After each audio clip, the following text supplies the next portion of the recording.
Votre magazine de découverte est à Samoin ce matin.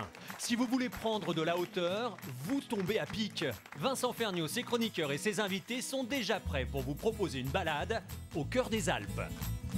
Oui, dans ces Alpes magnifiques qui nous entourent, hein, nous sommes au cœur du nord des Alpes, hein, bien entendu. Alors quand on vous dit ces chroniqueurs, c'est pas tout à fait juste, hein. Les chroniqueurs, ils sont à vous, hein. On partage bien entendu, hein. Cette belle équipe de Midi en France, c'est la vôtre, mesdames et messieurs. Et aujourd'hui, autour de cette table, nous avons une championne. Nous, on adore. On t'adore, Marielle. Marielle Guatchel, qui est avec nous, qui symbolise, on peut le dire, tu symbolises le ski français. Tu es une icône, Marielle. Comment ça fait, ça ? Moi, je suis moi. Moi-même, je. Tu sais, la phrase de Jean Cocteau, elle est bonne. Ce que l'on te reproche, cultive-le, c'est toi. Alors, je le cultive tout le temps. Et on te reproche rien du tout, Marielle. Vincent, Hein Marielle, elle n'est pas venue seule. Hein. Mais non, elle est venue avec Calino. Oui, Calino. Calino, c'est mon golden qui a 13 ans. Voilà, c'est un bon pépère. Je l'accompagne. On voit qu'il vous suit à la trace, hein, en fait. En tout cas, il est toujours à côté de vous. Il a l'air. C'est une relation fusionnelle. Vous savez, je crois qu'en vieillissant, je vais bientôt avoir 72 ans, je suis plus animaux que humain. Ça veut dire que c'est toi qui suis ton chien, en fait. Hein, c'est ça. C'est pas le chien qui te suit, c'est le contraire. Je suis tributaire de mon chien. Et j'en suis ravi parce que les chiens, c'est la fidélité. Alors. Ah oui. Ah, voilà, et messieurs, vous pouvez aller vous recoucher. Tu fais vibrer le cœur d'Hélène Gâteau, votre vétérinaire qui est avec nous. Salut Hélène. Bonjour à tous. Alors aujourd'hui, nous allons nous intéresser à la ferronnerie ou à la maréchalerie, un métier qui date depuis tellement longtemps et qui est toujours d'actualité. C'est pouvoir poser des fers sur les sabots des chevaux, adaptés à leurs besoins. Assez formidable. Depuis longtemps, depuis l'âge du fer. En fait, hein. Depuis voilà. J'arrive plus à me situer, votre histoire. Merci Hélène. Nathalie Schrengerma, ambassadrice du Made in France et du Made in Savoie et Made in les Alpes. Vous reconnaissez mon copain ? Oui, Courgette. On adore. Eh bien, je vous proposerai tout à l'heure, justement, d'aller voir comment est-ce qu'on fait un film d'animation. Et nous aurons en plateau le chef marionnette de ce film à succès, Ma vie de Courgette. Chef marionnette ? Je connaissais pas chef marionnette. Tu verras, c'est un métier fabuleux. J'adore cette idée d'être chef marionnette. Génie. Et nous, on a le chef Mister Météo et le chef de la montagne, c'est Laurent Guillaume, notre camarade de France 3. Et comme tous les matins, tu vas me demander une prévision infaillible. Et bien, j'en ai une. Le soleil va briller sur le plateau de Midi en France. C'est trop facile. Avec ce ciel bleu, excuse-moi. Ah oui, mais pendant 1 heure, c'est sûr. Est-ce que tu vas pas perdre ton emploi à la météo à délirer tous les jours ici en plateau? J'espère pas, je veux pas qu'on te porte malheur. Sinon, on ira à Notre-Dame de la Salette prendre de la sérénité, faire de la contemplation en montagne. Ah bah génial, avec le temps qu'il fait, ça va être alors, justement, bonheur. avec le temps, Vincent, quand on te voit dans ton cadre, on a presque l'impression que tu es en studio. Parce que tu es en manche courte, avec le montagne enneigé derrière. J'ai l'impression que ça fait un décor un peu de studio. Mais non. Contrairement à certains, je ne cafeterai pas, on n'a pas de fond vert avec une image qui passe derrière. Hein. C'est vraiment la montagne de Samoin qu'on vous montre en fond de notre écran à nous. Et alors, Guillaume Crouzet, qui est là, qui est notre spécialiste Bonjour du à tourisme, tous. lui, il s'en repaît de cette montagne. C'est magnifique. Et aujourd'hui, on va avoir le plaisir de découvrir l'ensemble des Alpes. Alors, vous connaissez bien sûr cette chaîne de montagnes colossale qui traverse 8 pays d'Europe. Le plus haut sommet, eh bien, il est chez nous, c'est le Mont Blanc, 4809 mètres. Mais les Alpes, c'est 82 sommets majeurs au-dessus de 4000 mètres. Et alors là, pour le coup, il faut être modeste. Les premiers en termes de sommet à plus de 4000, c'est la Suisse. Les seconds, c'est l'Italie. Et les troisièmes, c'est la France. Et on en a tout de même 24. Marielle, en ski, on a descendu partout. On a surtout les plus belles stations de ski. C'est certain. Et les plus belles remontées mécaniques. Voilà. Parce que nous sommes on les leaders. le disait, je crois, l'autre jour, voilà. Le premier domaine mondial, c'est Savoie-Mont-Blanc. Savoie-Mont-Blanc, et puis le plus grand domaine skiable du monde, c'est ma station, c'est Val Thorens, les Ménuires et les Trois-Vallées. Voilà. Et hop, quel beau domaine. Et on salue Jean Sulpice, notre ami chef de Balto, qu'on adore, qu'on avait eu dans l'émission quand on était à Val Thorens. Midi en France, c'était à Val Thorens. Justement, puisqu'on parle cuisine, les amis, vous savez que dans l'émission, c'est important. Ce matin, nous avons un jeune chef, un jeune avec nous. Alors, notre ami Philippe, l'assistant réalisateur, me demandait comment s'appelle-t-il. C'est Yann Beck, qui est avec nous. Salut Yann. Bonjour. Ça va, garçon? Ça va, et vous? Alors Yann, il est monté des bords du lac Léman. Il est monté, t'es monté d'Ivoire. C'est ça, directement. Direct, mais alors direct par la voie directe. Viens là, C'est ça. viens à côté de moi. Viens m'expliquer un petit peu. Tu es apprenti, donc, et tu as été 4e au concours des jeunes talents maîtres restaurateurs. Ça, c'est un beau titre hein, pour la région. Tout Ça à rend fait. fier. Ça rend fier, ouais, c'est sûr. Il a quel âge, Yann, avec tous ces titres? J'ai 20 ans là. 20 ans, ouais. Jeune Ouais, chef, ouais, ouais, prometteur. Ouais, bah oui. 20 ans, première télé en tant que chef, bien entendu. Alors, toi, tu as un palmarès qui est bien rempli. Hein. Regarde, ça fait baver d'envie Marielle Guachel, hein, qui n'a que 7 titres de championne du monde et 2 médailles d'or au JO, et qui voudrait bien être 4e du concours des apprentis maîtres restaurateurs, hein, Marielle? N'empêche, il a l'âge de mes petits-enfants et je suis toujours ravi quand je vois des jeunes qui se lancent et qui sont des bosseurs. Voilà. Tes petits-enfants, il y en a qui skient, j'imagine, un petit peu quand même, hein? Oui, mon petit-fils, il se débrouille bien. Ouais. Ouais, ça va. Il va bien, là, il va tout droit. Marielle, on va s'intéresser tout de suite à un métier qui n'a rien à voir avec le ski. On va retrouver la recette dans un... Qu'est-ce qu'on fait comme recette, au fait, chef? On fait une ballotine de ferrat, donc, qui seront roulées après dans de la noisette. Une ballotine de ferrat. La ferrat, c'est le poisson du Léman, hein? Oui, ferrat du lac, là, on est Ouais, sur... ferrat du lac. Ferrat et l'omble le chevalier sont les deux Oh là là, meilleurs quelle merveille. poissons du monde d'eau douce. Voilà, c'est clair, c'est Marie qui dit, et si vous n'êtes pas content, vous avez qu'à venir la voir directement. Hein. Pour ceux qui ne sont pas dans la région, ça ne souffre pas d'à peu près. Guillaume, Moi, je vous on s'adresse propose- aux jeunes aujourd'hui. On va pas descendre. Alors oui, tu as raison, on va s'intéresser aux jeunes. Je vous propose pas de descendre aussi bas que le lac Léman. Oh là là là, Léman. 10 km plus bas dans la vallée à Taninges pour découvrir quelque chose d'unique. Unique en France, mais peut-être unique en Europe. C'est une salle de concert en haut d'un clocher. Alors, il y a un personnage qui joue là-bas, un concertiste, et tu le disais, c'est un jeune, il a 18 ans. Et vous allez voir, l'instrument dont il joue dans ce clocher, c'est aussi un instrument assez étonnant. Vous ne rêvez pas. C'est bien le son du carillon qui résonne dans les montagnes, car nous ne sommes pas dans le nord de la France, mais bien en Haute-Savoie, à Taninges. Et celui qui fait teinter ce beau clocher, c'est Antoine, 18 ans, l'un des plus jeunes carillonneurs de France. Son rêve de gosse est devenu une réalité.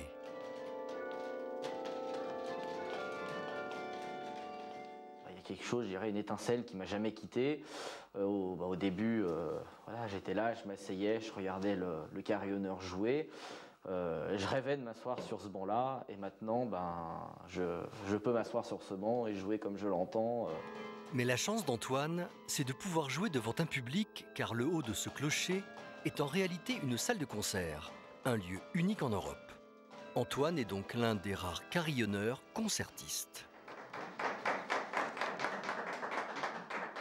On va dire que c'est assez peu courant déjà, donc effectivement, c'est déjà en soi une découverte de pouvoir voir un carillon.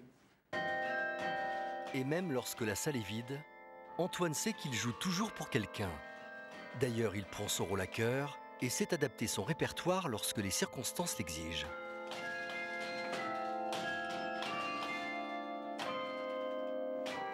Ça m'est arrivé de jouer des carillons au lendemain d'attentats. Là, par exemple, je vais privilégier justement l'Alléluia de Leonard Cohen ou Imagine de John Lennon, parce que justement, il faut aussi que le carillon soit au diapason des habitants. Les cloches sont une voix, c'est la voix du village. Antoine est en communion avec son instrument.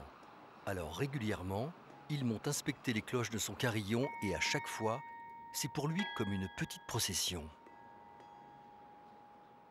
C'est assez magique, c'est vrai que c'est l'image d'Épinal, un petit peu, une grosse charpente où toutes les cloches sont en vrac, mais finalement si bien organisées, dans une véritable toile d'araignée. C'est quand même assez...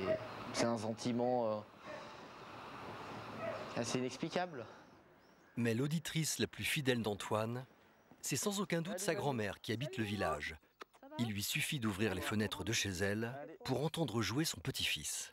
Il s'est vraiment donné les moyens d'évoluer, il a pris des cours, il a vraiment pris les choses au sérieux. Il avait une base de piano déjà, ça l'a aidé, mais c'est physique le carillon pour jouer. Et vraiment, on a vu l'évolution. Non, moi je suis fière de lui, je pense que dans la famille, on est tout contents. Alors avec Antoine, une chose est sûre. Le petit village de Taninges n'a pas fini de vibrer au son des cloches de son carillon. Vincent, pendant que le sujet était diffusé, Il y avait des gens derrière moi dans le public qui viennent de Douai, qui viennent évidemment. d'Arras. Et tu sais, dans le Nord, c'est la patrie du carillon. Alors ils m'ont dit, on a ça chez nous, on les découvre Beffrois. qu'il y a ça ici. Bah, j'allais demander à Antoine justement s'il y avait de la Antoine remise à niveau. Cordoba qui nous a rejoint. Bonjour Antoine. Est-ce qu'il y a de la remise à niveau dans les Hauts-de-France? Est-ce qu'on va faire des stages du côté du Nord quand on est carillonneur? Oui, on peut. Il y a des écoles de carillon dans le Nord et les 3/4 des carillons sont là-haut. Voilà, mais il y en a tout de même un très beau ici à Taninges. Et combien de touches ça a un carillon, Antoine? Alors, le nombre de cloches est très variable, le nombre de touches est très variable. Ici, on en a 40 à Taninges. En réalité, on peut en avoir jusqu'à 50. On va en ajouter plus tard, on espère, et on est quand même le plus grand carillon du département malgré ça. Voilà, et chaque cloche représente une note. Mais comment est-ce qu'on fait la note, justement? Alors, pour obtenir la note, c'est la taille et le poids qui va influencer. Plus elle est petite, plus la note va être aiguë. Plus elle est grave, plus la note... Quel poids ça fait alors à peu près ces cloches? Entre 620 kg pour la plus lourde et 14 kg pour la plus légère. Antoine, j'ai une question pour Antoine. Moi, j'ai un voisin qui apprend à jouer au piano et je l'entends bien. Alors, je voudrais savoir, quand tu apprends à faire du carillon, est-ce que tout le village en profite? Alors, justement, non. On a des claviers d'études exprès qui sont des qui sont répliques. muets en fait. Voilà. Alors, en fait, on a ça. Par exemple, nous, on a ça à la maison des associations à Taninges et le son est uniquement dans la pièce.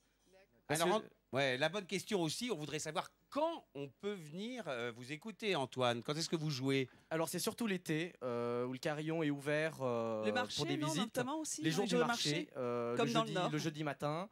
On a repris cette tradition. Donc, l'été, surtout, il est ouvert 2-3 fois par semaine. Et puis, pour les grandes fêtes, par exemple, la Pâques, on aura très certainement des animations. Et les habitants du village, ils connaissent votre visage? Parce que souvent, on connaît le son du Il y a carillonneur. une salle de concert en haut du clocher, donc ils viennent le voir. c'est Et même, il y a génial. un banc en bas pour ceux qui veulent écouter au pied de l'église. Mais dites-moi, c'est quoi votre répertoire, Antoine? Alors le répertoire, on peut jouer de tout. C'est un instrument populaire. On essaye quand même d'être populaire. Donc ça va de Mozart à Claude François, par exemple. Ah voilà. Alors, hein, c'est bluffant, non? 18 ans, moi, Marielle. ce qui est les bluffant, concertistes.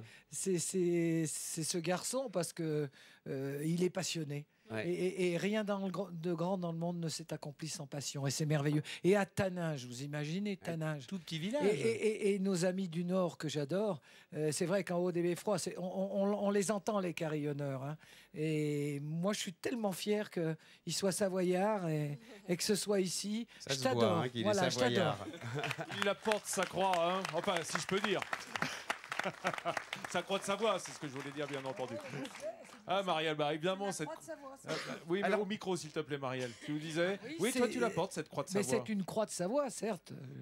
Puisqu'on parle musique tout de même, je voudrais vous emmener également près du lac Léman, dans le Val d'Abondance. On a été tourner des images des Carlines du Soleil, des Portes du Soleil. Alors c'est un groupe franco-suisse hein, qui a été créé en 1999. C'est à la fois des Savoyards et des Valaisans. Et ils se produisent un peu partout, non seulement dans la région, mais ils sont venus plusieurs fois au Salon de l'Agriculture, où on était il n'y a pas très longtemps. Et alors, ils jouent à la fois des cloches et des toupins. Est-ce que vous faites la différence, Marielle, entre les cloches et les toupins? Non, je peux pas tout Je suis savoir. content, on a réussi à la coller. Moi, c'était Non, mon non, but non, de la non. journée. Alors, le toupin, c'est des cloches à vache, hein, mais qui sont en acier, alors que les Ah, autres ouais. cloches, eh bien, elles sont en bronze, En bronze, exactement. hein. Mais Et on alors- peut dire clarine, on peut dire sonaille. Il y a, selon les régions, différents noms. hein. Absolument. Et alors, quand est-ce qu'on jouait de ces cloches? Eh ben, c'est une tradition pour la transhumance à la page, c'est-à-dire quand les vaches montaient ou qu'elles redescendaient. Et tout de même, ça fait un sacré point. Vous avez vu, il y a des hommes et des femmes qui jouent dans ce groupe et ça pèse tout de même plus d'une dizaine de kilos. Donc quand on les tient à bout de bras, ça muscle les bras. Hein. Ils sont musclés, les Savoyards. Pas Mais seulement les carillonneurs, Antoine. Mais c'est bien de maintenir toutes ces traditions Et alors, régionales. et C'est bien. justement, dans le Val d'Abondance, qui est à côté de la Suisse, en Suisse, ils adorent ça. Moi, j'ai eu l'occasion de voir la transhumance des vaches d'airain avec les combats de rennes. On en a parlé dans cette émission. Ils font un boucan pas possible. hein. Quand ils sont là, tout le monde en profite. Et sur les pistes de ski aussi. Parce que quand vous avez des Suisses, je peux vous dire que ces cloches-là, elles marchent. hein. Et puis il y a un truc qui est encore plus dingue que les cloches en Suisse, c'est les corps des Alpes. Hein, c'est Oui, ces oui, corps oui, tout à fait. immenses. Et quand il y a hein. les deux, on se parle plus, on écoute. Regardez les corps des Alpes. Avec... Oh, c'est magnifique. avec souvent un. Ça, c'est un groupe c'est- chamoniard, alors, je crois, non? Ce qu'on En tout ce qu'on cas, qui entend, donne c'est des pas le bruit des concerts. corps, là. Non, Hein, non, ça fait pas un bruit de guitare classique. Mais en revanche, on voit à quoi ça ressemble, hein, ces espèces de corps qui résonnent dans la montagne, c'est absolument magnifique. Antoine, quand est-ce qu'on fait... Il y a un duo qui est organisé là-bas à Taninges entre le carillonneur et ces grosses cloches de bronze. Faudrait songer à ça, non? Du Claude François ou du Bach en duo avec nos amis là, des Carlines, des Portes du Soleil. Bah écoutez, on y pense. On a fait pour les 75 ans du Carillon un duo avec des corps des Alpes, justement. Là, cet été, on va faire quelque chose d'inédit. On aura un orchestre, c'est-à-dire que je vais accompagner un orchestre au Carillon. Ça va être un grand moment. Et puis après, on peut mettre tous les instruments. On met des instruments en bas et puis moi, je me mets en haut et je dirige tout ça avec le Carillon. Et moi, je dirige tout ça. Fantastique. Notre Mozart des cloches, il est là. Voilà le talent et la jeunesse. Mes amis, Marielle, tu cuisines un peu, toi? Oui, mais ma mère était très très forte. On avait notre restaurant à Val d'Isère quand on était toute petite. Oui, je cuisine, mais il faut que je fasse gaffe parce que j'ai tendance à m'élargir. Ah, ça se voit pas du tout. Tiens Voilà. donc, Non, arrêtons. Je te trouve fit. Ouais, tout flatteur vite au dépend de celui qui l'écoute. Mais vous allez plus vite sur les pistes de ski peut-être alors. Encore plus vite. Ouais, non, mais là je vais doucement parce que je suis pour la sécurité, moi. Alors, on va aller immédiatement retrouver Yann, qui est en train de rouler. Alors, il se roule. Qu'est-ce que tu te roules, Yann, là? Je fais les ballotines de Ferrat. Ah bah là. oui, il se roule de la Ferrat, voilà. C'est le poisson dont on parle. Alors là, les filets ont été levés, bien entendu. Levés, Et désarrêtés, ces ouais. ballotines, tu peux m'expliquer comment tu fais? Alors c'est tout simple. On tire, Voilà. on met un peu d'eau pour que ça Alors tu accroche mets de bien. l'eau pour que le Pour que le papier, film, ouais, pour pouvoir bien rouler, sinon le ça film va pas, plastique, ça va voilà, pas marcher. ne colle pas à la table, c'est C'est ça, ça, en quelque voilà. sorte. Voilà, un petit coup de couteau. Voilà. Après on prend le filet Ah, de vous allez Ferrat. c'est pour les cuire dans le papier film? C'est Oui, ça, tout on à va fait. pouvoir les faire pocher. Hein. Tout à fait, voilà. Et ça va garder la forme, évidemment, de la ballotine. Parce qu'une fois que les collagènes se seront coagulés, hein, puisque c'est ça la cuisson, C'est ça. et ben, ça va garder la forme. Tu les sales? Les sales, en fait, ça sort le. Manger, hein. Mais c'est prévu, hein, Marielle. Hein, surtout à l'arrivée du déjeuner, tu penses bien que c'est contractuel dans l'émission. Voilà, tu fais attention. Et après, tu serres bien. Et regardez comment on fait en prenant les bouts. Voilà, on va faire un petit rouleau. Du coup, comme, c'est hermétique en fait, presque alors. Oui, On veut que bien ce soit sûr. hermétique. Oui. Mais alors l'avantage justement de maîtriser cette technique, c'est qu'on pourrait même garnir à l'intérieur du poisson, enfin, rajouter des petites herbes. magnifique. Ça se fait, ça du se fait. coco. On peut mettre une farce. Généralement, oui, c'est une mousseline. Ouais, on peut Hein mettre une mousseline, on peut mettre des Qu'est-ce que c'est une légumes, on peut mousseline, mettre un Nathalie peu de tout. Schramm-Guillermin? C'est une émulsion de quelque chose, hein? Pas mal, oui, c'est vrai. C'est un mélange généralement de chair de poisson et de crème fouettée, etc. Ça va faire comme, comme ces ballotines de saumon dans lequel tu as ça, avec pourquoi pas des légumes. Et on peut le mettre à l'intérieur et rouler ensuite. Comme ça, à la coupe, on aura cette belle tranche avec le cœur farci. Alors, tu as mis aussi des poireaux à cuire, Yann? En fait, là, c'est le bouillon dans lequel il va cuire. Donc, c'est-à-dire, il y Tu a. as quoi comme garniture aromatique? Là, c'est juste des oignons et des poireaux avec un peu de vin de Savoie et de l'eau, tout simplement. Alors j'ai une question peut-être un peu débile, mais si Ah non, c'est pas ton genre, Nathalie. Non, tu peux pas dire ça. Je peux pas te laisser dire ça. Non, C'est mais toujours si génial. c'est hermétique, quel est l'intérêt de le cuire dans un bouillon? Pourquoi pas juste dans de l'eau bouillante tout court? Alors en fait, le bouillon apporte un goût à la chair en fait. À travers le plastique. À travers le plastique, oui, ça va apporter ça, c'est un goût. incroyable. Ah bah oui, alors je suis Un tout signé, petit là. peu. Un tout petit peu parce que c'est pas complètement hermétique, hein, c'est pas fermé. Oui, c'est un petit goût léger. Et ça donc va après, je les pénétrer plonge. gentiment dedans. Voilà. Voilà. Et ça, combien de temps alors on va les laisser? Alors il faut surtout pas faire bouillir l'eau parce que sinon ça va Oui, il agresser faut- la chair et ça va la casser. Tu as raison. Hein. Tu sais, Donc, le juste poisson, à- Hélène, d'ailleurs toutes les chairs animales, ça cuit normalement à partir de 57 degrés. D'accord. Donc si on met à bouillir, toute l'eau qui se trouve à l'intérieur va se vaporiser évidemment et ça va sécher, ça va devenir cotonneux. Hein. Je dis Mais pas de bêtises, Vincent, hein, Yann. je demandais pas Vous à dites quelle pas de bêtises. température, je disais combien de temps. Oui, mais l'un est fonction de l'autre. L'un est fonction de l'autre. Ah, c'est vrai. Parce que en fait, tu as besoin que ça cuise à cœur. Ouais. Mais si tu mets une basse température, il faut évidemment que ça reste plus longtemps pour que la chaleur puisse pénétrer le cœur. D'accord. Donc, Donc nous, on un va certain favoriser temps, on va dire un certain temps. une cuisson assez longue. Ouais. Hein, combien on pourrait dire 20 minutes? Entre 15 et 20 minutes, ouais, Voilà, absolument. 20 minutes, mais à frémissement, c'est-à-dire autour de 85 degrés, ça va être nickel. Ok? Tout va bien? Très bien. Oui. ok. Jusque-là, D'autres oui. questions? Non. Bon, ok. Non. Alors on continue. On va partir en pèlerinage, les amis, hein, avec Laurent Guillaume, notre frère Laurent. Alors tu sais que la montagne a toujours frappé les esprits et c'est vrai que depuis très longtemps, quand les anciens regardaient ces sommets étincelants, ces glaciers impressionnants, ils avaient peur. Alors c'est un lieu sacré ou maléfique et ça dans toutes les religions. C'est pour ça d'ailleurs qu'on trouve beaucoup d'églises, de chapelles, de calvaires, de croix un peu partout en montagne aujourd'hui. Et il y a un lieu de pèlerinage qui est sans doute le plus beau de France en termes de paysage, c'est Notre-Dame de la Salette. C'est au-dessus de Corps, sur la route Napoléon, en Isère. Et c'est un lieu qui est absolument magique où l'on peut se reposer. On n'a pas forcément besoin d'être croyant pour y trouver du bonheur. Regardez. C'était une époque où les jeunes gens devaient entreprendre de dangereux voyages initiatiques dans la montagne. C'était le temps où les terreurs et les extases s'emparaient des ascensionnistes. Le temps où des romanciers noircissaient leurs carnets de voyage d'histoires de montagnes sacrées. À cette époque, un drôle de récit allait marquer les archives de l'Église de France, celui de l'apparition de Notre-Dame de la Salette sous les pentes du Gargas et du Chamoux, en Isère. L'histoire se passe le 19 septembre 1846. Ce jour-là, 2 enfants, Maximin et Mélanie, s'endorment avec leurs vaches au-dessus du village de la Salette. Ils sont réveillés par une belle dame en pleurs, assise tout près d'eux. Elle porte un grand crucifix sur la poitrine, entouré d'un marteau et de tenailles. Elle leur laisse un message en les chargeant de le faire passer à tout son peuple. C'est toujours très difficile de passer d'une apparition personnelle à la reconnaissance officielle. C'était terrible ce que les enfants ont subi après, parce qu'il y avait non seulement l'enquête de l'église, mais il y avait plein de curieux qui venaient les interroger. Cet endroit devient connu, d'abord dans la région, puis ensuite dans la France entière, et on a construit ce sanctuaire, alors qui est composé d'une église et d'un centre d'hébergement très important, puisque je crois que c'est l'un des plus importants du département. C'était pour répondre justement à cette demande des pèlerins qui venaient quelquefois de très loin. Au début, il y avait ici que quelques cabanes en bois.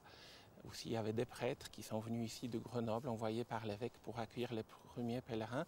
Eh bien, on peut lire dans les témoignages qu'ils dormaient dans des cabanes où, à travers les planches, on voyait le ciel étoilé la nuit. Alors ça, c'est un endroit assez étrange, complètement ouvert sur l'extérieur. C'est une église moderne qui a été construite quand? Alors, la première pierre a été posée en 1994 et elle a été inaugurée 2 ans plus tard pour le 150e anniversaire de l'apparition de Notre-Dame de la Salette. Et c'est évidemment une volonté d'être en perspective avec la montagne en permanence dans ce lieu? C'est vrai qu'on soit ici le matin, l'après-midi, le soir, qu'on a toujours cette communication avec l'extérieur, avec la nature. Alors c'est complètement surréaliste, on est à 1800 mètres d'altitude sur les montagnes du Beaumont, face au Dévoluy, à l'Aubiou, parfois au-dessus de la mer de nuages. Moi je vous conseille d'y aller, alors pour ceux qui croient, pour visiter cette église, ce lieu, ce sanctuaire, mais pour les autres simplement pour vous ressourcer, pour écouter le silence, le calme qui règne là-bas. Et le mieux pour ça c'est l'hiver, quand il n'y a personne, il y a toujours quelqu'un dans une église, Marielle, il y a au moins le bon Dieu. Oui, non, mais je trouve que c'est empreint de beaucoup de choses, que 2 enfants qui étaient parfaitement illettrés racontent les choses alors qu'ils ne savaient pas parler.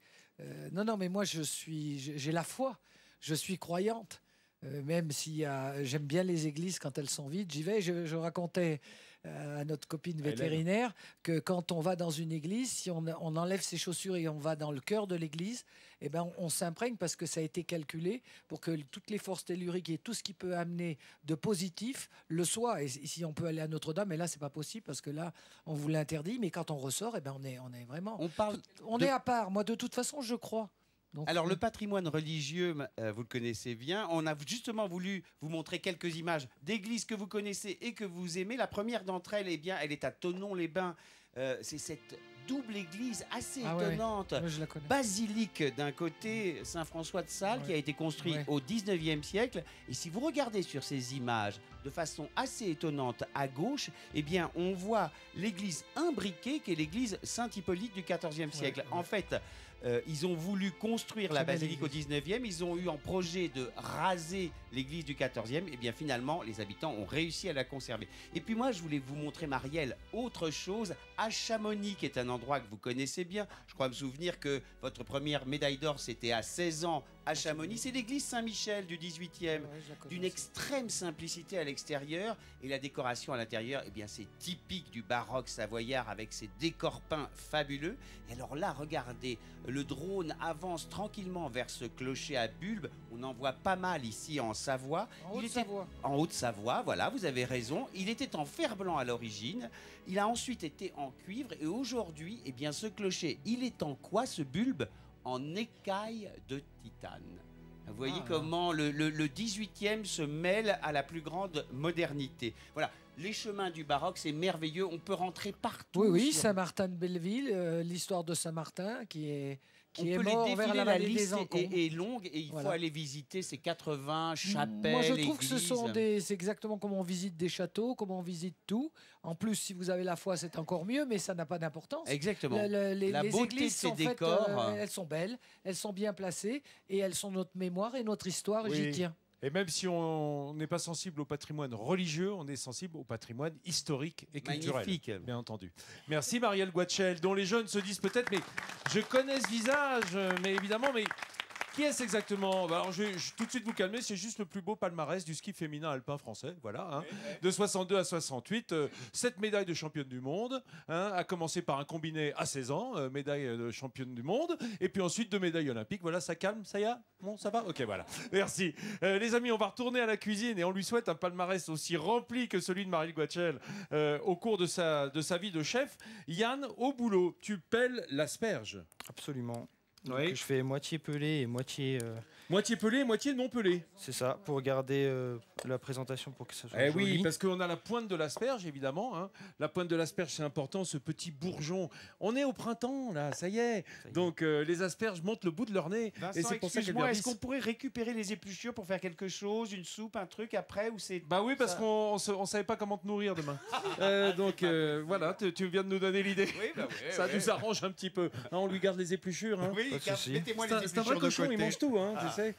Voilà, alors tu les ficelles ensemble. Donc là, vous faites des Ça asperges soit en croûte, hein, Un c'est ça? bottillon d'abord. Hein. On les cuit en bottillon. Ouais, tout à fait, pour pas que ça se balade en fait dans la casserole et que ça... Ah, c'est juste pour ça. Ouais, pour que ça garde les pointes d'asperges en fait. Oui, qu'elles s'abîment pas. Qu'elles s'abîment pas, voilà, Hein, tout à fait. dans l'eau Comme ça, bouillante. au moins c'est bien. Voilà, au moins ça les tient, ça évite de se balader. D'ailleurs, on en profite pour remercier ton chef, Henrik, hein, du côté d'Ivoire, qui nous a prêté Yann aujourd'hui, Yann Beck. Merci, chef, hein, qui est maître restaurateur et qui a envoyé son meilleur élément, on va dire, le meilleur élément du restaurant. Et la ficelle vient de péter, hein, ce qu'on appelle carrément entre les doigts de Yann. Mais calme-toi, c'est pas grave, parce que là, c'est un faux coup de feu, tu vois. Personne t'en voudra si c'est pas prêt à l'heure. Ça va, Yann? Ça va, ça va. Je te laisse bosser? Pas de soucis. Et Marielle tenait à préciser que Ivoire, c'est à côté de Thonon, hein, c'est ça. Oui, parce c'est que côté français c'est peut-être pas aussi du bien. Léman. Voilà. Voilà, dites-lui quand même où c'est, parce qu'il y a plein de gens qui ne savent pas où est Ivoire. Hein. Exactement, Voilà. sur le bord du lac. Et surtout, merci. on ne touche pas les éléphants avec l'Ivoire. Merci. Défense. Ni les rhinocéros. Défense d'y toucher. Avec les cornes. Ouais, c'est bien de le rappeler. C'est vrai qu'il y a eu une expérience Eh très oui, malheureuse je aux eaux de suis Thoiry animaux. la semaine dernière. Enfin, bon. Très bien, mes amis, regardez cette femme avec son apparence d'asperge. Elle a une vie de courgette. Ou plutôt cette courgette à côté de moi. C'est nul. Alors, je vous propose une immersion dans les coulisses d'un film d'animation à succès. Le voici, ce film à vie de courgette. Je sais que Marielle, elle adore les dessins animés. Hein, depuis Walt Disney. Oui, parce que tout d'abord, quand on est enfant, on adore ça.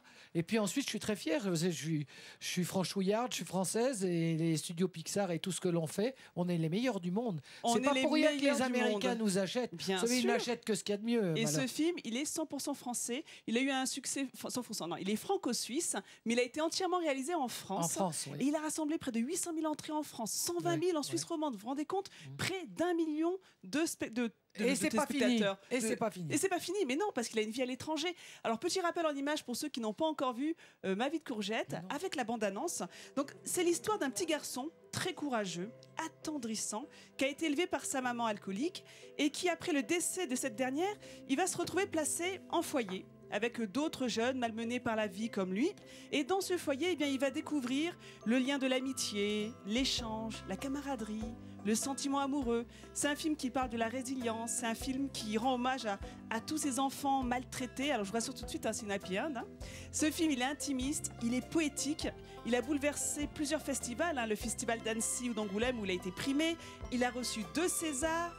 Il avait été nommé aux Oscars. Donc Ma vie de courgette, je vous le disais, il a été réalisé par le pôle Pixel à Villeurbanne, donc juste à côté de Lyon.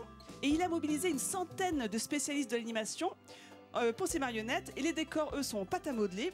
Et le réalisateur Claude Barras, eh bien, il a travaillé près de 10 ans sur ce projet pour le réaliser.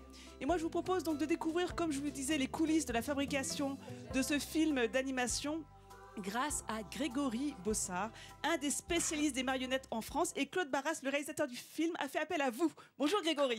Bonjour Grégory, bienvenue. Merci. Alors Grégory, c'est un travail qui est très artisanal. Racontez-nous en quoi est fait notre petite courgette, notre petit personnage courgette. La courgette est fait en différents matériaux. Il est fabriqué sur un squelette en métal articulé. Il y a un peu de mousse pour embourrer son corps. Ses bras sont en silicone. Ses cheveux sont en mousse de latex. Et sa tête est en impression 3D. C'est une espèce de résine. Voilà, et alors, au niveau des bras, vous avez utilisé non pas du latex, mais du silicone. Pourquoi? C'est quoi les avantages du silicone? C'est pour avoir un rendu plus soyeux, pour avoir quelque chose de très souple, et puis avoir quelque chose de manipulable sur une meilleure durée, quoi. Alors, ce qui est étonnant, fragile ou pas, justement? Alors, je me demande si en le touchant, on a envie de le toucher, mais est-ce que c'est fragile? C'est fragile, mais c'est relatif. Voilà. Ça finit par casser au bout d'un moment. C'est pour ça qu'on en fait beaucoup pour faire du remplacement. Justement, on en fait beaucoup. Il y a eu 54 marionnettes de réaliser, alors qu'il n'y a que 17 personnages dans le film. Expliquez-nous pourquoi. C'est-à-dire qu'il y a plusieurs plateaux de tournage. Il y a une quinzaine de plateaux. Et notamment, Courgette, il a été fait à 10-15 exemplaires pour pouvoir tourner en même temps sur plusieurs plateaux. Et en même temps, pour avoir du remplacement si jamais il y a un accident, s'il casse un bras, s'il faut le remplacer en cours de route. Ceci pour tous les personnages principaux. Et la tête a été faite en impression 3D. Oui. Alors, au niveau des expressions, vous avez vu quand même qu'il a super regard, hein, Courgette et Camille, sa petite chérie Camille. Oui, mais ça devrait commencer par Camille, parce que jusqu'à preuve du contraire, la Courgette, c'est féminin. Pourquoi vous ne nous avez pas présenté la femme avant? Parce que c'est le personnage principal, sa petite chérie qu'on découvre après. Mais non, moi, je l'adore, Camille. En tout cas, j'ai un petit garçon qui s'appelle Camille. Alors, justement, vous allez voir tous les accessoires qui existent pour réaliser ce film d'animation. Montrez-nous, par exemple, comment est-ce qu'on pourrait changer le regard de Camille. Est-ce qu'on peut imaginer une Camille très fatiguée? Comment ça se passerait? Vous avez plein de petites paupières. Là, vous avez toute une super boîte. Alors, je vais vous montrer quand même à quoi ressemble cette boîte à outils parce que c'est assez étonnant. Alors ça, c'est pour les moustaches. On lui change les cernes. Ah oui, parce que les moustaches, il y a mon modèle apparemment. Oui, il y a ton modèle, tu verras ça. Non, mais on lui change les cernes. Alors, il faut savoir que l'œil est entièrement aimanté, 11 micro-aimants, de façon à pouvoir remplacer chaque petit détail. Non, mais c'est un travail de fourmi. Je trouve ça passionnant. Parce qu'en fait, à chaque fois que le petit personnage change de visage dans une scène, il faut manipuler forcément, en fait, du coup. On change effectivement les bouches en fonction des dialogues en même temps. Toutes les voyelles sont toutes répertoriées. Les voyelles sont... C'est incroyable. Camille a toutes ses bouches, enfin comme tous les personnages. Je vais bien les montrer, elle a toutes ses bouches. Mettez-lui la bouche où elle est étonnée, voilà, l'étonnement. L'étonnement avec les yeux tristes, ça va être... Elle est fatiguée, alors ça. Ou une bouche fatiguée. Alors, il faut savoir que ces marionnettes sont entièrement peintes à la main. Vous imaginez le travail au niveau de, par exemple, du chapeau, du jean, tout est tricoté. Là, sur cette tête-là, là, elle dit... elle est adorable. Non, parce que le haut, là, ça fait un peu genre déçu en même temps. Non. Zut alors. Elle met gestionner toute la journée, je suis crevé. Joyeuse. Alors, au niveau de l'animation, pendant que vous nous mettez la bouche joyeuse, là aussi, c'est étonnant. C'est ce qu'on appelle du stop motion. C'est une animation en volume, image par image. Pour faire ce film, il a fallu 10 mois de tournage à raison de 3 secondes d'image par jour. Vous vous rendez compte? Alors, expliquez-nous tout ça. 3 secondes d'image par jour. Alors, on dit 3 secondes efficaces par jour. C'est que chaque animateur se doit de faire à peu près 3 secondes. Ça, une seconde, c'est 24 images. Donc, il y a un déplacement de millimètre par millimètre du personnage, une photo et ainsi de suite. Et du coup, selon la complexité du plan et de la scène, il peut faire 3 secondes dans la journée, comme il peut en faire qu'une, ça dépend. Ce sont vraiment des mouvements au millimètre près. Je te rappelle qu'on est en semaine de la francophonie. Si on pouvait redonner le nom français du stop motion, la Pix, c'est de l'image par image. Image par image, donc c'est des photos en fait, c'est pas oui, c'est filmé, ça, exactement. C'est exactement ça. Tout à l'heure, tu disais, effectivement, est-ce qu'elles sont fragiles ces marionnettes? Il y a un service de maintenance. Parce qu'effectivement, ces marionnettes sont constamment manipulées. Et là encore, on est parti filmer le service de maintenance pour vous. Vous allez voir, alors comment ça se passe? Qu'est-ce qu'on fait dans ce service de maintenance? Eh bien, il s'occupe de faire le nettoyage des marionnettes une fois qu'elles sont... Ça salit avec les doigts. Hein. Oui, ça salit avec les doigts. Il y a les costumes, il faut des fois les retoucher, il faut faire une retouche peinture, il faut les préparer pour le plan suivant en changeant des accessoires, en les préparant pour pour le nouveau plan à venir. Et puis faire de la réparation quand il y a de la casse, évidemment. Alors combien de corps de métier pour finir? Exactement. Qui travaillent ensemble pour justement réaliser ces films de marionnettes? Eh bien, il y a pas mal de corps de métier. On pourrait dire qu'il y a de la menuiserie. Ça, c'est incroyable. Hein.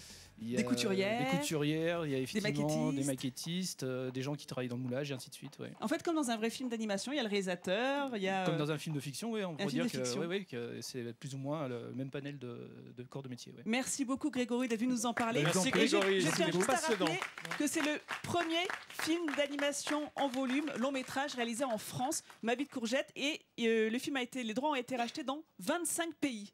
Donc notre petite courgette va avoir une belle vie encore... devant elle. Bravo, moi je vous donne le César et vive la France. Merci beaucoup. Merci Marielle Guatchel. Marielle, vive les Alpes. La Suisse. Dans ce qui va suivre, là, en les amis, l'occurrence, la France. dans ce qui va suivre, parce qu'il est bientôt 11h30, et l'émission avance, on va vous emmener voir des choses étonnantes. Hélène Gâteau, votre vétérinaire, nous présentera un artisanat essentiel dans ces zones de montagne. C'est un maréchal ferrant, mais il est itinérant, vous verrez avec Hélène. Et ensuite, notre ami Guillaume Crouzet, spécialiste de la montagne, désormais, nous emmènera visiter par le drone les Vallons, qui est un hameau de Samoin où nous nous trouvons ici en Haute-Savoie. Vous verrez des paysages à couper le souffle, bien entendu. Et nous sommes aujourd'hui, je vous le rappelle, avec Marielle Guatchel, une grande championne de ski, une icône, une légende. Et un peu, moi, je dirais presque une tante, une tata, parce que je te connais depuis que je suis gamin. Moi, je connaissais surtout très très bien ton père. Nous étions très amis, on a fait plein d'émissions. C'était un homme merveilleux et Merci. comme dirait l'autre, les chiens font pas des chats. Oh, c'est gentil, ça me touche. Merci Marielle. Je te ferai un bisou hors antenne tout à l'heure. Alors, pour toi, puisque nous, on aime bien faire des cadeaux en images, hein, c'est même les plus beaux cadeaux qu'on puisse faire pour vous et pour nos invités, ce sont les images des lieux qu'ils aiment. Et on va partir à Val d'Isère quand même. Hein, Val d'Isère, ta station de cœur. Disons que c'est là où on est arrivé à 3 ans et on a vécu... Il y a des gens qui disent on ne guérit jamais de sa jeunesse, mais il n'est pas question de guérir. Notre jeunesse, contraire, elle on nous veut suit continuer à tout être au long malade de de la ça. vie. Et c'est vrai qu'à cette époque-là, c'était pas aussi grand. Et pour aller au chalet où nous habitions, fallait y aller à ski parce qu'il n'y avait pas de route. Donc vous avez suivi vraiment l'évolution du visage de cette station. Moi, j'ai alors suivi l'évolution de tout au niveau des skis, qu'on avait cars ouvertes avec les cars cachés, le carving, tout. J'ai tout suivi. La nostalgie ou pas? Non, mais la nostalgie, c'était autrefois, c'était beau. Et puis je dirais qu'à la limite, c'était vachement plus sympa. Parce que quand on se cassait la figure à ski ou quelqu'un se cassait la figure, il y avait toujours quelqu'un qui arrivait où n'avait rien. Aujourd'hui, en général, il passe par-dessus. Comme sur les routes à moto. Mes amis, Marielle Guatchel, évidemment, après ses succès dans les années 60, ses grands succès, ses médailles, bah, elle a changé de station. Elle est partie plus en altitude du côté de Valto. On ne choisit pas le lieu où on grandit, c'est les parents qui le choisissent, mais après on choisit les lieux du cœur. Et Val Thorens, la vallée des Bellevilles, avec Saint-Martin, je racontais l'histoire de Saint-Martin, vous savez, celui qui partage son Bien manteau sûr, et son qui est mort manteau. dans la vallée des Encombres. Et Saint-Martin, les Ménuires, Val Thorens, et Val Thorens, évidemment, fait partie du plus grand domaine skiable du monde. Et c'est surtout, pour moi, ça me va très bien maintenant, avec bientôt mes 72 ans, la plus belle neige qui soit, les pistes les mieux entretenues, et on tourne avec les yeux. Et Marielle, il faut dire pour tous ceux qui te connaissent, j'ai entendu dans le public tout à l'heure, mais où elle est sa sœur? Parce qu'on parlait des sœurs Guatchel. Ma sœur, elle est tout le temps à Val Thorens. Moi, je me partage un peu Et avec voilà. Bénac en Périgord, mais Christine, elle vit à Val Thorens. Elle est avec son chien, ses chats. Alors, elle est animaux. Les sœurs Guatchel, c'est les animaux. Hein. Ouais, et les skis, non? Si, un peu, Faites un mais peu de ski moi, je vais vous ensemble dire, encore pour skier, il faut, comme aujourd'hui, hein, et ça, moi, c'est très beau. Une des premières courses que j'ai gagnées, c'est ici, mais il y a très très longtemps. Et en fait, il faut qu'il fasse beau, que la neige soit bonne et qu'il fasse pas trop froid. Et que les chiens restent à la maison. Vous êtes exigeante. Hein. Voilà. Alors, quand les conditions sont requises, ben, là, pour les vacances de Pâques, et on va fermer la station de Valto, parce qu'au moins là-bas, on sait qu'on va pouvoir skier sans problème et que la neige sera bonne. On en connaît une autre hein, qui partage sa vie entre les animaux et les animaux. C'est Hélène Gâteau, votre vétérinaire, bien entendu. Oui, Hélène. et alors là, eh bien, je voulais parler effectivement d'un métier un petit peu particulier, celui de maréchal ferrant. Parce que c'est vrai que quand on vient, nous, ici, à la montagne, généralement, on adapte nos chaussures. On a des semelles plus ou moins, avec plus ou moins de crampons. Voilà, attention, Vincent, tu me fais mal. Là. Oh, bah, t'es souple, Oui, Vincent. c'était pour nous montrer ces fameux crampons qu'il a, effectivement. Donc, des chaussures adaptées au sol. Eh bien, c'est ce que Semelle Vibram. C'est ce que vont rechercher aussi les maréchaux ferrants quand ils vont aller rencontrer des chevaux dans des écuries, c'est d'adapter la ferrure aux besoins de l'animal, à son activité physique et également à ses problèmes. Eh bien, nous avons suivi Benjamin qui est maréchal ferrant itinérant. Nous l'avons suivi à Bon-en-Chablais pour le voir en pleine action de ferrage de cheval. Si vous vous baladez dans le Chablais, vous apercevrez peut-être cette camionnette. C'est celle de Benjamin, un maréchal ferrant des temps modernes. Depuis 6 ans, il se déplace quotidiennement chez ses clients pour ferrer leurs chevaux.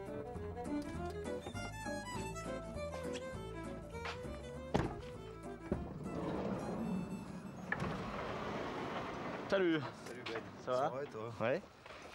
Qu'est-ce qu'il y a de bois ferré aujourd'hui? Je crois qu'on va faire les talons palo là. Ouais, ok, pas de problème. Il y a les plaques en cuir, comme ça c'est un peu spécial. Pas de souci. Ça marche. Ce camion, qu'il a aménagé lui-même, est un véritable atelier ambulant. Il y a la forge, la meuleuse, la perceuse, les outils pour ferrer, les outils pour forger le fer. On a tout ce qu'il faut pour faire un fer sur mesure en cas de problème ou en cas de besoin.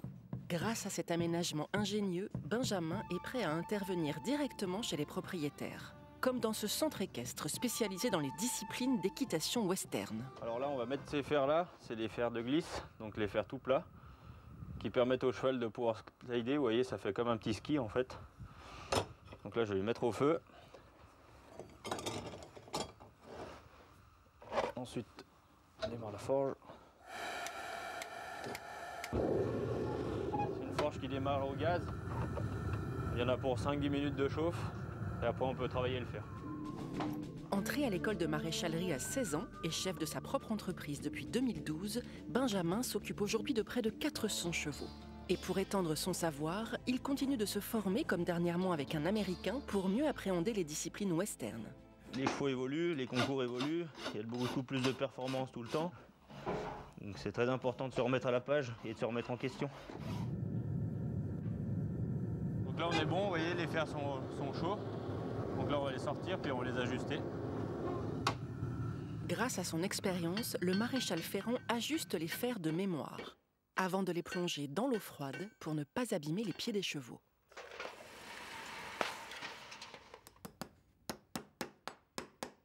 Et on vérifie bien que ce soit dans la ligne blanche, que les clous soient dans la ligne blanche, parce qu'à l'intérieur, on risque de le piquer et de lui faire mal. Mais parfois, le maréchal ferrant se transforme en véritable orthopédiste. Pour améliorer le confort d'un cheval vieillissant, il lui confectionne une semelle en cuir, exactement comme pour nos propres chaussures.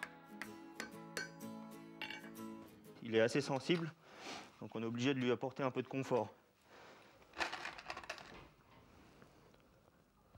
Donc là, on va lui mettre le silicone sous les pieds. En fait, ça crée un amorti quand il marche. Et pour le mettre, on dispose d'un pistolet, une canule qui mélange les deux composants. Et une fois qu'il est mélangé dans le pied, il va sécher. En plus, il est joli, il est vert. Une fois le travail terminé, Benjamin peut prendre un peu de temps pour monter à cheval, son autre passion. Attentif aux chevaux qu'il a ferrés, il noue également un lien étroit avec leurs propriétaires. Benjamin, en gros, il vient tous les jours chez nous parce que vu le nombre de chevaux puis qu'il en fait quand même pas mal, c'est primordial d'avoir confiance aux maréchaux qui travaillent chez nous. Si on n'a pas de pied, on n'a pas de cheval. En choisissant l'un des plus vieux métiers au monde, Benjamin a trouvé son équilibre, l'alliance parfaite d'un métier et d'une passion. Alors c'est un autre maréchal ferrant qui nous a rejoint. Bonjour Gabin Gaillard. Donc vous aussi, vous avez choisi de faire ce métier, d'être maréchal ferrant. Et alors vous nous avez amené une petite panoplie des différents fers qui existent. Parce que moi je suis assez impressionnée de voir finalement que un fer à cheval, c'est pas on va pas mettre le même fer à cheval pour tous les chevaux. Il y a une vraie diversité. Là par exemple, on a des fers en acier. C'est un petit peu le fer classique, basique, j'ai envie de dire. C'est ça, ouais, pour chevaux de trait. Il est plus pour lourd, plus chautrer épais. Et par rapport c'est à une la grande taille, en fait. Ouais. C'est ça, c'est vrai que c'est impressionnant. Regardez, par rapport à la taille de ma C'est main. insensé. C'est incroyable. Hein, et là, il y a la déclinaison de ce fer en acier en fonction de la taille du cheval. Regardez celui-ci comme il est mignon, Oh là comme là. tout. C'est comme, tu sais, vous savez, les chaussures de bébé, généralement, les chaussures de bébé, on trouve ça extrêmement mignon. Là, c'est pareil, j'ai envie de dire que c'est un fer à cheval extrêmement mignon. On les, C'est pour on les qui fait très tôt, Hélène? Pour les Shetland, pour vraiment des tout petits poneys en club. D'accord, donc pas pour des poulains, c'est la question de Nathalie, est-ce qu'on Non, les non. fait tôt? Non, c'est vraiment pour les À poneys, partir en fait. du moment où on les fait, ils ont quasiment la taille de pied adulte. Donc, ouais. D'accord, d'accord. Donc là, ce sont, vous voyez, c'était pour vous illustrer la différence déjà de taille que l'on peut avoir au niveau des fers à cheval. Ici, alors là, on est sur un matériau beaucoup plus brillant et c'est incroyable, c'est beaucoup plus léger que l'acier là. Qu'est-ce que c'est cette fois-ci, C'est Gabin? un alliage d'aluminium. Donc oui, c'est D'accord. beaucoup plus léger, c'est plus confortable. Alors, est-ce que c'est celui-ci qui respecte ce qu'on appelle la règle des 3 R, c'est-à-dire 3 fois plus léger, 3 fois moins résistant et 3 fois plus cher? C'est ça. C'est ça? Exactement. Ouais. Alors, quel est l'intérêt du coup de celui-ci? Alors, ça va être pour quels chevaux? Alors, c'est un fer standard, Ouais. 3 fois plus cher, non, parce que maintenant on arrive à des prix quand même très compétitifs. D'accord. Et résistant, il dure quand même le temps du ferrage. Donc ça peut tenir 6 semaines, 8 semaines largement. Ouais. Et après, voilà, c'est beaucoup plus de légèreté. Là, c'est plutôt pour des chevaux de concours, des grands sportifs en fait. Ouais, C'est un petit CSO, peu, dressage. D'accord. Il y a d'autres fers alu après pour les chevaux de course. Alors après, ce que vous avez vu dans le reportage qui m'a assez impressionné aussi, c'est qu'on peut mettre du cuir, on peut mettre justement des...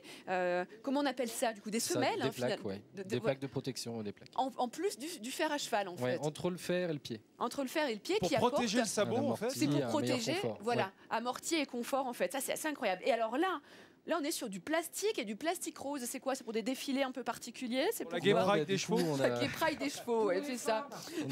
On a plus de femmes du coup dans le métier, dans l'équitation en général, et ils ont trouvé judicieux de mettre du rose, et c'est vrai que ça plaît pas mal, c'est C'est pas joli. mal. mais Et celui-ci n'a pas du tout la forme d'un fer à cheval. C'est quoi là en c'est fait un fer en œuf, c'est un fer orthopédique. Un fer orthopédique. Vous voyez, on traite toutes les pathologies, hein, justement des aplombs des chevaux grâce au fer. Et alors là, vous avez amené tout votre matériel aussi, Gabin. Oui, hein. du coup, je vous ai amené de quoi faire un petit essai. Quoi, vous Ouais. avez déplacé la forge, Hélène? Bah oui, regarde, écoute, je vais m'y mettre. Ça va être la première fois que je fais ça. Alors, hop, les gants de protection. Vous avez amené tout le matériel pour que je ne me blesse pas. C'est formidable. Les lunettes pour éviter d'avoir des projections. Ah oui, oui, tu parles. Et alors là, dites-moi, qu'est-ce qu'on fait alors? Là, je vais vous sortir un fer et je vous Allez-y. laisserai taper dessus à votre guise. Oh bah génial, je vais taper dessus moi. Allez-y, sortez-le. Et moi, je suis prête. À quelle Attention que ça température, rebondisse Hélène? pas, Quelle Hélène. température il est le fer qui À sort quelle du température four, là c'est du coup là, Gabin, quand ça 1200. Ouh là Oh là. là là. Je vous rends votre micro et puis moi je prends la pince et donc tout à l'heure vous m'avez dit qu'il fallait que je le mette à peu près ici et c'est là qu'on peut commencer. Voilà, calez-le bien. Je le cale Et puis avec là, la cuisse. Vous pouvez Est-ce voir que à quel tu point, sens du la coup, c'est chaleur du maniable. fer, Hélène, à Vous pouvez cette même taper plus distance? fort. Ouais, je sens la chaleur effectivement. Mais là, est-ce qu'on voit que ça se déforme déjà? Ouais, Ah oui, oui, ça se carrément, déforme, ouais. ça s'aplatit. Vous pouvez taper encore bien plus fort. Oui, alors après, il faut être assez agile. Attention à tes doigts, Hélène. Non, mais il y a du style. Ah là, vous voyez, du coup, là, ce que je viens de faire une lame un petit peu plus. Là, c'est pour un cheval qui aurait moins de son C'est sabot ça. est un peu moins Ou une mule, à circulaire. peu près, ouais. Ou une mule. Voilà, Un sabot un peu déformé, tu veux dire? Pardon? Il y a un sabot un peu déformé. Là, on voit que c'est quand même. Et ça va être manipulable pendant combien de temps comme ça? Faut être rapide, je suppose, Ah quand même. ouais, c'est pour ça. Là, il est encore chaud. Il a encore chaud. déjà grisé un peu, Parce mais qu'il est plus il est rouge, encore là. bien chaud. On a 3 Vas-y, minutes Hélène, pour travailler cogne. à peu près. Allez, j'y vais. Allez, Hélène. Allez, Je sais pas pour Hélène. quel cheval ça sera, ça, mais. Oula. Je sais pas pour qui ça va être ce fer, mais bon. Et donc on peut faire toutes les formes qu'on veut. C'est ça, vous m'avez même dit qu'on pouvait faire un cœur tout à l'heure. C'est ça, ça vous fait un dessous de plat ou un presse-papier là. Bon, voilà. Et pour le Un refroidir, peu tu le moins laisses pour un tomber dans cheval. la neige, Hélène. Et après pour le refroidir, oui c'est ça, je peux le mettre dans la neige Ouais, vous pour pouvez le le mettre dans la refroidir. neige. Bonne Puis on le idée, retrouvera Nathalie. ce printemps. Et voilà. Et ça se fume. Merci beaucoup en tout D'accord, cas pour merci ce à vous. cours de. On est de très Marie fiers Chalry. de tes progrès, Hélène, en quelques minutes. Un métier ancestral quand même. Moi je trouve ça formidable de les Ouais, mettre c'est en génial. avant. Merci, Et merci, Merci à beaucoup. vous. Bravo Bientôt. au Au maréchal Ferrand, bah oui, parce carrément. que et c'est merveilleux, c'est des gens qui ont une belle âme et qui reproduisent des choses qui sont éternelles. Eh oui, ça c'est vraiment le geste éminemment humain, voilà, au service des animaux surtout. Hein. Et Ah ça, bah, je sais qu'il est évidemment, sensible, Marie évidemment. Mitchell. Et des chevaux. Et des chevaux je en pense à ma particulier. petite fille, la petite fille de ma sœur Christine, qui s'appelle Rose et qui veut être vétérinaire et en tous les cas s'occuper des chevaux. Eh ben voilà, elle pourra passer entre les mains Voilà, bonjour d'Hélène à Rose. Gâteau. Marielle, Sans vous nous plus. parliez de l'éternel. Moi, je vous ai promis de vous emmener à Samoin au hameau des Vallons. Vallons, Alors je vous propose oh de là voir là. ces images merveilleuses. C'est un petit village, un petit hameau au pied de la montagne du Criou. Et c'était un village à part entière, indépendant, jusqu'en 1811.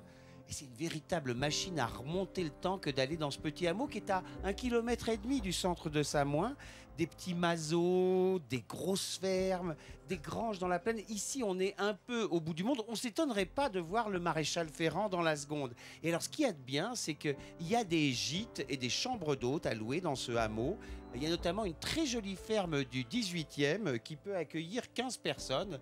Donc c'est tout de même assez formidable. Voilà, encore une très belle adresse dans la région, ici à Samoin, un peu plus bas.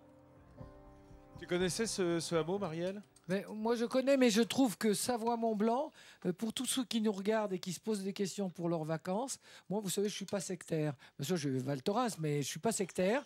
Et je trouve qu'il faut vraiment découvrir, parce que c'est partout. Vous savez, en Haute-Maurienne, c'est pareil. Ici, c'est pareil. Samoin, c'est magnifique. D'abord, il y a un domaine skiable qui est formidable. Il y a Avoria, il y a Léger. Il y a tout un environnement, toute la vallée, la Clusaz. Enfin, on ne peut pas toutes les citer. Hein. Mais venez dans Savoie-Mont-Blanc, Ouais, venez comment voir. Et en plus, il n'y a que des gens. D'abord, il y a des bons cuisiniers. La fondue, c'est bon aussi. Et puis, en plus, par-dessus le marché, vous allez être dans un pays de rêve. Vous aurez l'impression après d'être revenu du paradis. On va parler un peu de gastronomie. On a récupéré Hélène Gâteau. Tiens, serre-moi la main, Tu Hélène. veux dire notre nouveau maréchal Ferrand? Dis donc. On voit que t'as pris du métier, là. Ce qui est incroyable, c'est qu'effectivement, on voit Gabin travailler avec des chevaux, car il y a le gant qui sent bien le cheval. Quand même, hein, bien entendu. Bravo Gabin. Bravo. Bah là, ça sent plutôt le poisson, là, ici, le poisson de lac, puisque Yann, notre chef, il a terminé sa recette. Regardez comme c'est beau. Je cherche ma caméra, mais tu me l'as piqué, Yann, ou quoi? C'est bien, ça a pris l'effort, le réconfort, vous allez pouvoir déguster le plat. Regarde ça, si c'est beau.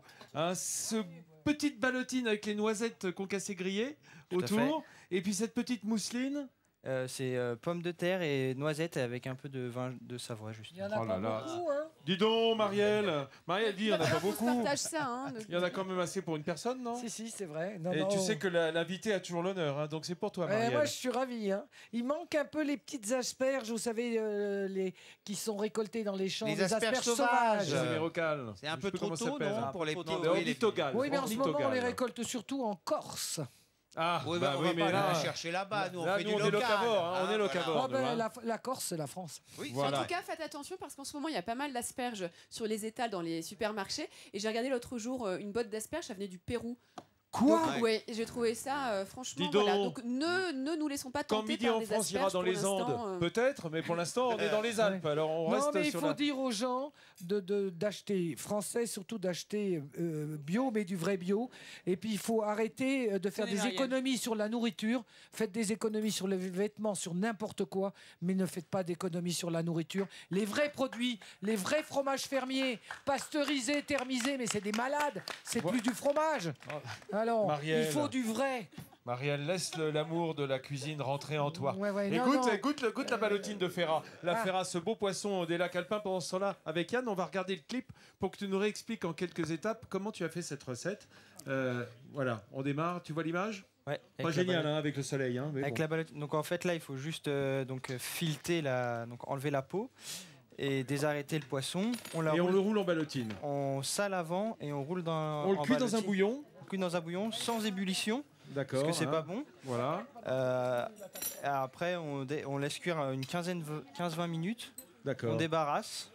Et on fait notre sauce, c'est quoi? C'est une sorte de petit beurre blanc là que tu as fait? C'est une base de beurre blanc. Donc c'est une réduction échalote et vin de Savoie. Ouais. Presque à sec. Monté au beurre. Et les asperges simplement pochées. Poché et passé au beurre et gratiné au four avec Nous allons avoir l'avis d'une grande championne de la fourchette, Marielle Guachel. Ah oui, mais là, chapeau et... Eh bien, on vient venir dans le restaurant à Ivoire. Hein. Voilà. Vous n'avez pas situé où était Ivoire. Allez, situez ça. Alors, Ivoire, c'est au bord du lac. C'est dans une cité médiévale, en fait. Entre qui et qui? Entre Thonon, Douvaine et Thonon. Voilà. Entre Douvaine et Thonon, vous vous arrêtez et vous demandez le jeune chef. Marielle, l'émission est terminée, tu démarres et on a fini. Merci. Merci d'être venu nous voir. Et on se retrouve évidemment dans Midi en France, vous avez l'habitude. Moi, je reste avec Marielle.